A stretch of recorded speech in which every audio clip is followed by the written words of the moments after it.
So let's talk about insanity and competency. I'm going to use a video that had been shared on news networks and had been going viral online to use as an example of what I would likely see in a case of competency or insanity. But first, here's the disclaimer.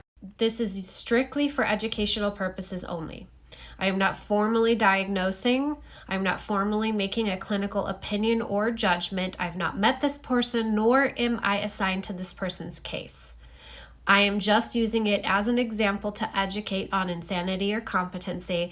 And I believe since this happened, this individual was in fact referred for a mental health evaluation by the judge. So the video I'm going to show you that you may or may not have seen is of a man who was on a flight, and I believe the flight was from Boston to Los Angeles, so it's cross country. He began exhibiting some erratic behavior while he was on the flight, started saying some things that were disorganized and did not make sense, and had broken a plastic spoon off in the airplane lavatory and used that as a weapon against two flight attendants and allegedly attempted to open the emergency exit.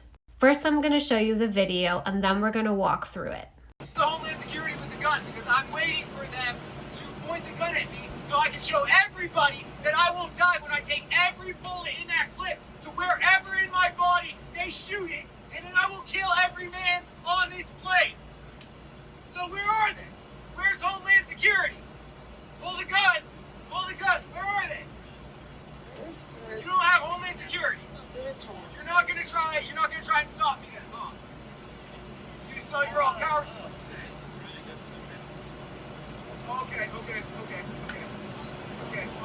You know what? Because you're gonna see them shoot me down and I'm gonna get back up. Hey, I'm sorry. Hey, baby. Hey, Bianca. I love you, Bianca. I'm coming for you. Bianca. No Homeland Security? With Balthazar on the plane? My dad lied to all of you. My father called himself Dracula from the beginning of... Why are you even talking? Shut up, Jason. Just shut up. Well, tell them to bring SWAT to shoot me down, because they're going to have to shoot me down today. Remember that. Where are they diverting us? Because wherever it is, there's going to be a bloodbath everywhere. You can run away. You can all run away if you want. If you're men, you can run. I won't kill you. I'm Balthazar. You can just put up your hands and say, don't kill me then, or don't approach me, because I'm Balthazar. As renamed by God Balthazar. Since I'm taking over this plane... Oh my God. Dude, I'm telling you right now. Oh no. I'm telling you right now. Okay, yeah, you can't get by that door. Did you grab the gun?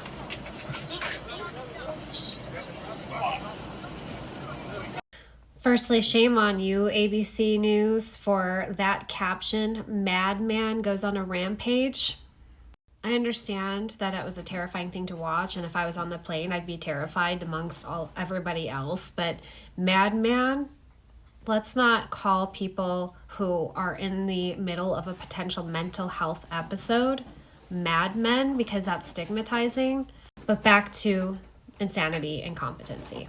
Firstly, when we're evaluating for competency, what we're looking for is their current mental state. And if that mental state currently impairs their ability to rationally or factually understand their legal proceedings and assist their counsel in their defense. An insanity evaluation is assessing their mental state at the time of the alleged offense, not current, because by the time we're called in to do an insanity evaluation, they're likely stabilized. But it is at the time of the alleged offense. Did they have a mental disease or defect, and did that impair their ability to understand right from wrong in the moment? This looks to me to be an appropriate or common referral that I would see when I'm conducting either a competency or insanity evaluation. When I do a competency evaluation and I'm interviewing them, I'm looking at their current mental state and how it impacts their ability to reason and appreciate what they're experiencing in their criminal proceedings. It's basically their due process. I get their court records, their minute orders, their records of arrests and prosecution in the offense report, and then I have to request their mental health records for information regarding that as well. When I'm looking at an insanity evaluation, I get all of those same things, but it entails a lot more collateral information.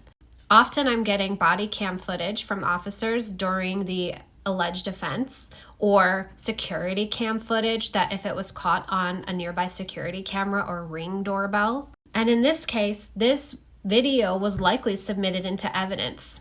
And I would see this, and it's important because this is at the exact moment where the alleged offense took place. So I am seeing what their mental status is at the alleged offense. Okay. You know what? Because you're gonna see them shoot me down and I'm gonna get back up. Hey, I'm Balthazar. Hey, baby. So right there's potential evidence of magical thinking. He thinks that if he's shot down, he's going to get back up because he has a delusion that he is Balthazar. We know that Balthazar is in the Bible as one of the individuals who visited Jesus, was known as the King of Arabia. So there's a religious or hyper-religious delusion component potentially here. My dad lied to all of you. My father called himself Dracula from the beginning of... Why are you even talking? Shut up, Jason. He also has a belief that his dad is Dracula. And he's getting highly agitated at passengers around them who are saying anything or who might be even looking at him in a certain way, which is not uncommon with someone with strong delusions. If they feel challenged in those delusions, they're going to respond very defensively. I'll tell them to bring SWAT to shoot me down because they're going to have to shoot me down today. Remember that. Where are they diverting us? Because wherever it is, there's going to be a bloodbath everywhere. You can run away. You can all run away if you want. If you're men, you can run. I won't kill you. I'm Balthazar. You can just put up your hands and... So what I'm seeing there is that he has a very strong belief that that he has a mission and that mission has to be carried out. He's definitely a danger to himself or others, even though he's not actively homicidal and telling anybody that he wants to kill them. He's giving them the option to run free, but he's also very firmly stuck in this belief that he has a mission to carry out because of who he is. And then he tries to carry out that mission. And because anyone tried to stop him, he became violent and aggressive. And he used a plastic broken spoon to stab at the flight attendant staff. What we just witnessed was his mental state at the time of the alleged offense in which he's being charged.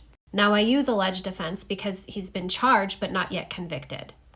And in seeing that, you can very clearly discern whether or not a mental disease or defect exists, which you would then use collateral information from his mental health or medical records to substantiate that. You can also assess for whether or not there were substances in his system, because chances are he was taken to a hospital for medical clearance before he could be booked. And the hospital will run a tox screen on anybody who's brought in acting this way. Now, here's something that a lot of people don't realize. There are 3 different legal standards for an insanity defense, and what you use or what you abide by is going to vary by the jurisdiction you're in.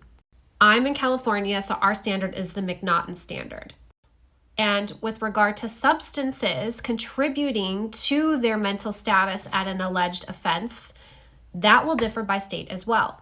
Generally speaking, the law does not permit the use of an insanity defense for voluntary use of substances, because we know that when you're using substances, it's going to alter your mental status. And in a lot of cases, it does and can trigger a psychotic episode. However, if there was voluntary use of substances and a mental health history, there is arguable areas to use an insanity defense. Specifically, since the commission of the crime, since stabilization with medication, since complete sobriety from any and all substances, is there still a fixed or settled mental disease or defect in the absence of substances? And if so, then mental health is a consideration for the insanity defense. Again, these things vary by state, but there can be an argument made there, especially if someone's not taking their medication, because if someone's gravely disabled, they don't have the capacity to know how to care for themselves, how to take their medication, how to bathe.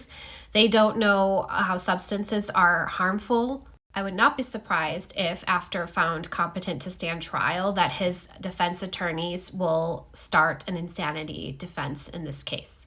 From what I saw, he did not appear to know what he was doing. He did not appear to be in sound mind. And based on the hyper-religiosity delusions, probably felt he was morally justified in what he was doing due to a mental disease or defect.